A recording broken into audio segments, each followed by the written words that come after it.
Hello friends, मैं हूं Girish Chaudhary. Grow open में आप सबका स्वागत है। जैसे हमने पिछले वीडियो में देखा कि ORM क्या है, डेटाबेस ORM में क्या डिफरेंसेस हैं, जेंगो क्या फैसिलिटीज़ देता है, वो सारी चीज़ें हमने पिछले वीडियो में आपको इंट्रोडक्शन में दे चुका हूं।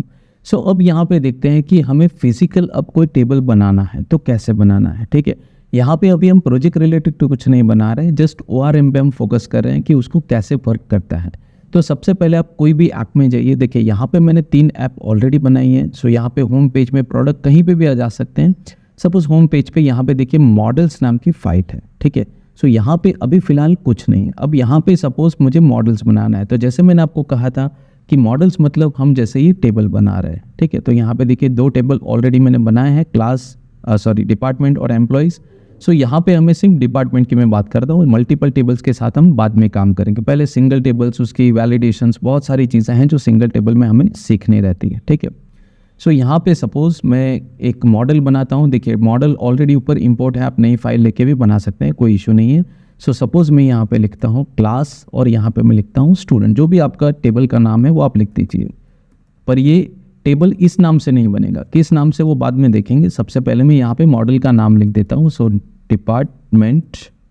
ठीक है, ये मॉडल है तो प्लूरल में नहीं देना है, ये आपको ध्यान रखना है। अब यहाँ पे आपको कॉल करना है दैट मॉडल डॉट मॉडल। ठीक है, ये आपको यूज़ करना है। देखिए नहीं आता है तो आप लिख सकते हैं डायरेक्टली भी। कभी कभी थोड़ा लेट होता है, तो यहाँ पे हम क्लास बनाए हैं। क्लास मीन्स हम मॉडल बना रहे हैं। यहाँ पे इसको हम सेव करते हैं। अब जैसे हमारी पहली फील्ड क्या है, तो जैसे हमने डिपार्टमेंट में देखा कि हमारी पहली फील्ड डिपार्टमेंट आईडी है।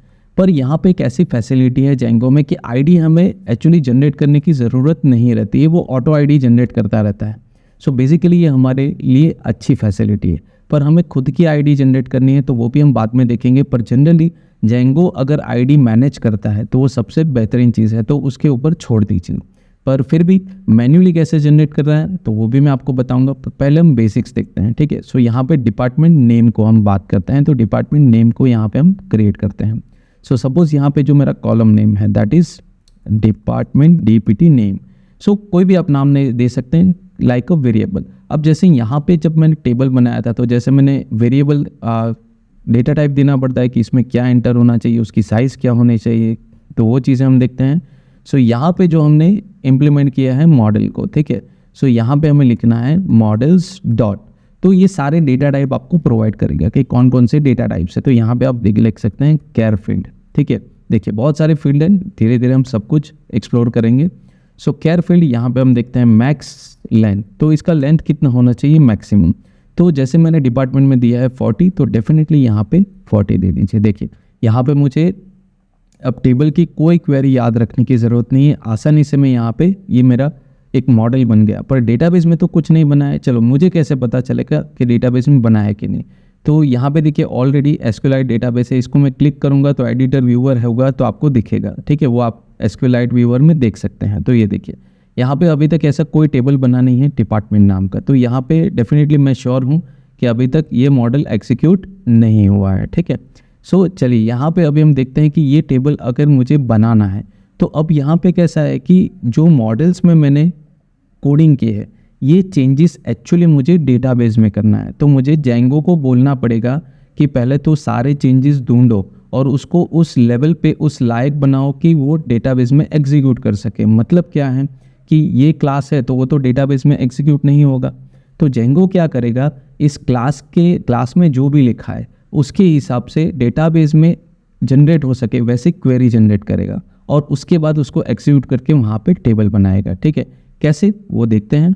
तो यहाँ पे सबसे पहले हम बाहर निकल जाते हैं और यहाँ पे सबसे पहले जो चेंजेस हुए हैं, कौन कौन से चेंजेस हुए हैं उसको डिटेक्ट करना है। तो यहाँ पे आपके लिए कमांड है that is Python manage.py make migrations. ठीक है, मेक माइग्रेशन। तो ये सारे जो चेंजेस है डिटेक्ट करेगा। डिटेक्ट करे चेंजेस को, वो सारे चेंजेस को एक पर्टिकुलर स्क्रिप्ट में कन्वर्ट करेगा और उस स्क्रिप्ट में उस तरह से कन्वर्ट करेगा कि वो डेटाबेस के लिए कंपेटेबल हो, मतलब कि SQLite 3 के लिए कंपेटेबल है, क्योंकि अभी तो हम वही यूज़ कर रहे हैं। ठीक है, तो वो स्क्रिप्ट भी मैं आपको दिखाता हूँ। तो जैसे यहाँ पे देखिए मेक माइग्रेशन, यहाँ पे देखिए वो सारे स्क्रिप्ट हैं यहाँ पे माइग्रेशन में बनेंगे। अभी तो यहाँ पे कुछ नहीं है, इनिट है। यहाँ पे जब मैं मेक माइग्रेशन करता हूँ ये देखिए सो जो भी चेंजेस है, ओके, मेक माइग्रेशंस, तो यहाँ पे आपको कमांड थोड़ा एरर था और कुछ नहीं। सो और कुछ नहीं, ये स्पेलिंग मिस्टेक था, तो यहाँ पे ये कमांड में रन कर देता हूँ। देखिए पाइथन manage.py मेक माइग्रेशंस, तो जो भी यहाँ पे है माइग्रेशंस यहाँ पे एग्जीक्यूट हो जाएंगे। अब देखिए, ये देखिए मेक माइग्रेशंस ये एग्जीक्यूट हुआ, तो यहाँ पे देखिए ये जो माइग्रेशंस में एक फाइल बन गई। देखिए यहाँ पे हमने जो ओपन किया था, ठीक है, सो ये एक फाइल बन गई। आज ये फाइल में क्या होगा, सो इस फाइल में आप देख सकते हैं कि जो भी हमने यहाँ पे चेंजेस किए हैं उसके रिलेटेड वो डेटाबेस कंपैटिबल स्क्रिप्ट जनरेट करेगा, और उसके बाद जब हम उसको माइग्रेट करेंगे तब वो एग्जीक्यूट करेगा। अभी डेटाबेस में कुछ नहीं है। देखिए अभी भी मैं एसक्यूएलाइट को कॉल करता हूँ तो देखिए यहाँ पे अभी भी डिपार्टमेंट नाम का कोई टेबल आपको नहीं दिखेगा, ठीक है। सो यहाँ पे भी आप देख सकते हैं, या फिर आप यहाँ पे एसक्यूएलाइट का प्लगइन डाल दीजिए, तो वो हमने डाला हुआ है पर नीचे डायरेक्ट भी दिख सकता है। तो यहाँ पे एसक्यूएलाइट, सो जस्ट अ मिनट, सो एसक्यूएलाइट का प्लगइन हम यहाँ पे इंसर्ट करते हैं। तो ये देखिए ये इंसर्ट करेंगे तो नीचे भी एक्सप्लोरर में आपको दिखेगा। सो ये चलिए इंस्टॉल कर देते हैं हम।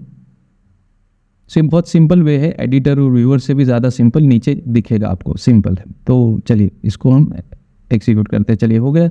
अब यहाँ पे देखिए जो भी आपका डेटाबेस होगा एसक्यूएलाइट का, तो यहाँ पे जब आप डेटाबेस को ये देखिए यहाँ पे सिलेक्ट करेंगे, सो यहाँ पे नीचे एक्सप्लोर करके आता है, उसमें आप देख सकते हैं। अब यहाँ पे क्यों नहीं है पता नहीं, चलिए कोई बात नहीं, अभी दिख तो रहा है।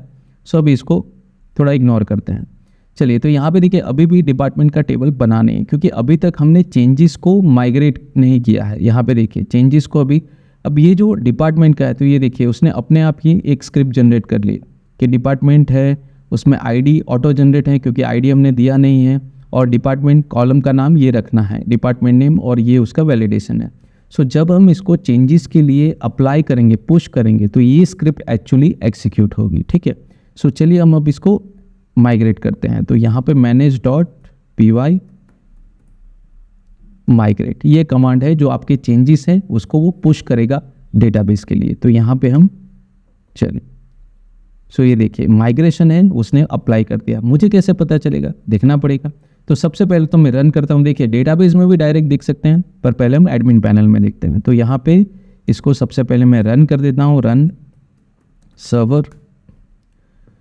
सो जैसे ही ये रन होगा, सो यहाँ पे हम एडमिन पैनल में जाते हैं। सो 127, so it is 0 and so यहाँ पे एडमिन पैनल, सो ठीक है, यहाँ पे लॉगिन है। तो यहाँ पे देखिए अभी तक कुछ बना नहीं है, मैं यहाँ पे रिफ़्रेश कर देता हूँ। देखिए अभी तक कुछ आया नहीं है। लॉग आउट करते हैं, वापस लॉगिन करते हैं। नाउ एडमिन एंड पासवर्ड देते हैं एंड लॉगिन। सो ये देखिए अभी तक यहाँ पे 2 ही टेबल है, मतलब मेरा फिजिकल टेबल होता तो यहाँ पे शो होता। अब यहाँ पे डेटाबेस में बना है कि नहीं वो हम चेक करते हैं। तो यहाँ पे एसक्यूएलाइट पे क्लिक कीजिए। सो यहाँ पे देखेंगे डिपार्टमेंट नाम का टेबल मॉडल्स बना है कि नहीं। तो ये देखिए हमारा जो ऐप है उसके हिसाब से ये टेबल बन गया है। देखिए होम पेज डिपार्टमेंट ये आपको दिख रहा है। सो इजी है, काफ़ी कोई प्रॉब्लम नहीं है। तो आराम से यहाँ पे आप देख सकते हैं कि जो भी हमने मॉडल बनाया तो उसने अपने आप यहाँ पे टेबल्स या डेटाबेस बना दिया है। सो ये काफ़ी इजी वे है आपको।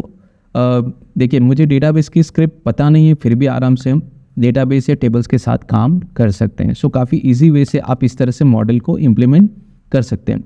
अब यहाँ पे इशू ये है कि यहाँ पे देखिए अगर हमने बनाया तो ये क्यों नहीं दिख रहा है, यहाँ पे क्यों नहीं दिख रहा है। तो ये चीज़ हम मैनेज करते हैं कि एडमिन पैनल में क्यों नहीं दिखता है, तो वो हम देखते हैं। सो यहाँ पे एडमिन पैनल में आपका मॉडल ना दिखने का एक सबसे बड़ा रीज़न ये होता है कि आपने जो भी मॉडल बनाया है उसको रजिस्टर्ड करना पड़ता है, क्योंकि एडमिन को थोड़ी पता है कि मुझे इसको मैनेज करना है। तो यहाँ पे कैसे करेंगे, तो सबसे पहले यहाँ पे हम प्रोजेक्ट में जाते हैं और यहाँ पे देखिए जो आपका ये ऐप रहता है, सो उसके एडमिन पैनल में जाइए। देखिए एडमिन पैनल आपको दिख रहा है, उस एडमिन में आपको इस मॉडल को रजिस्टर्ड करना पड़ता है, तब जाके ये चेंजेस आपको एडमिन पैनल में भी शो होते हैं। टेबल तो बन गया है, उसका कोई इशू नहीं है। चलिए यहाँ पे मैं एडमिन पैनल में यहाँ पे उसको रजिस्टर्ड करता हूँ। ठीक है, रजिस्टर्ड करना है, माइग्रेशन करने की ज़रूरत नहीं। माइग्रेशन और माइग्रेट तभी करना पड़ता है जब आपको डेटाबेस में टेबल्स में उसके रिलेटेड कुछ वैलिडेशंस में या कॉलम्स में डेटाबेस रिलेटेड कुछ चेंजेस होते हैं। तो यहाँ पे हम डेटाबेस में चेंजेस नहीं कर रहे हैं, पर जो मॉडल्स हमने बनाया है ऑलरेडी बन गया है उसको हमें एडमिन में शो क्यों नहीं कर रहा है उसके लिए चेंज कर रहे हैं। तो यहाँ पे आपको अपने मॉडल्स जो है उसको रजिस्टर्ड करना पड़ेगा। ठीक है, तो आइए रजिस्टर्ड करते हैं। तो सबसे पहले यहाँ पे आपको कॉल करना है that is from dot models. ठीक है, सो यहाँ पे देखिए आपको मिल जाएगा। एंड इंपोर्ट क्या करना है, तो डेफिनेटली आपका जो भी मॉडल का नाम होगा वो आपको इंपोर्ट करना है। तो हमारे मॉडल का नाम क्या है, तो डिपार्टमेंट है डेफिनेटली। सो इस तरह से अब यहाँ पे इसको रजिस्टर्ड करना है दैट एडमिन डॉट साइट। देखिए इस तरह से साइट डॉट, सो यहाँ पे रजिस्टर्ड, और रजिस्टर्ड क्या करना है, आपका जो मॉडल है वो। ठीक है, सब बस इतना ही आपको करना है और कुछ नहीं करना है। देखिए यहाँ पे सेव हो गया, ये वापस लोड हो गया। चलिए अब यहाँ पे देखिए माइग्रेशन या मेक माइग्रेशन ऐसा कुछ नहीं करना है, जस्ट मैं इसको जाता हूँ और इसको रिफ्रेश करता हूँ। देखिए आ गया। सो बेसिकली एडमिन के लिए अगर हम कुछ कर रहे हैं तो उसके लिए मेक माइग्रेशन या माइग्रेट करने की ज़रूरत नहीं है। अगर हम डेटाबेस रिलेटेड, टेबल रिलेटेड कुछ कर रहे हैं तभी यहाँ पे करने की ज़रूरत है। हाँ, यहाँ पे अभी हमें कुछ रिकॉर्ड डालना है, तो ये देखिए मैं सब कुछ यहाँ पे कर सकता हूँ कि यहीं से बैकएंड से मैं कुछ रिकॉर्ड डाल सकता हूँ, कुछ भी कर सकता हूँ। ठीक है, अब यहाँ पे देखिए डिपार्टमेंट है, मुझे ऐड रिकॉर्ड करना है। सो यहाँ पे रिकॉर्ड भी मैं ऐड कर सकता हूँ, अपडेट डिलीट सब कुछ कर सकता हूँ, पर अभी हम यहाँ पे ये ऑपरेशन नहीं कर रहे हैं। अभी जस्ट सिंपली आपको बताने के लिए मैंने ये किया है कि किस तरह से ये काम करता है। देखिए यहाँ पे होम पेज पे तो हमारे पास जो भी मॉडल्स बनेंगे वो आपको यहाँ पे दिखेंगे। अब एडमिन पेज में कैसा है कि एडमिन पेज में भी हमें कुछ चेंजेस करना है, तो कैसे करेंगे वो हम नेक्स्ट वीडियो में देखेंगे। सो बेसिकली इस वीडियो में हमने देखा कि बेसिक्स मॉडल कैसे काम करते हैं, माइग्रेशंस कैसे काम करता है। सो सिंपली है कि हमें डायरेक्ट डेटाबेस के साथ या टेबल के साथ काम नहीं करना है, हमें सिर्फ मॉडल बनाना आना चाहिए, परफेक्टली बनाना आना चाहिए, तो हमें डेटाबेस में डायरेक्ट इंटरफियरेंस करना नहीं पड़ेगा। ठीक है, सो ये लेसन आपको हमेशा याद रखना है। नेक्स्ट वीडियो में हम देखेंगे कि एडमिन में कुछ माइनर चेंजेस करना है तो कैसे करेंगे। सो नेक्स्ट वीडियो में हम देखते हैं। सो बेसिकली आज का वीडियो आपको पसंद आया है तो लाइक कीजिए, शेयर कीजिए, सब्सक्राइब कीजिए और नोटिफिकेशन के लिए बेल आइकन पे क्लिक कीजिए। सो आज के लिए धन्यवाद।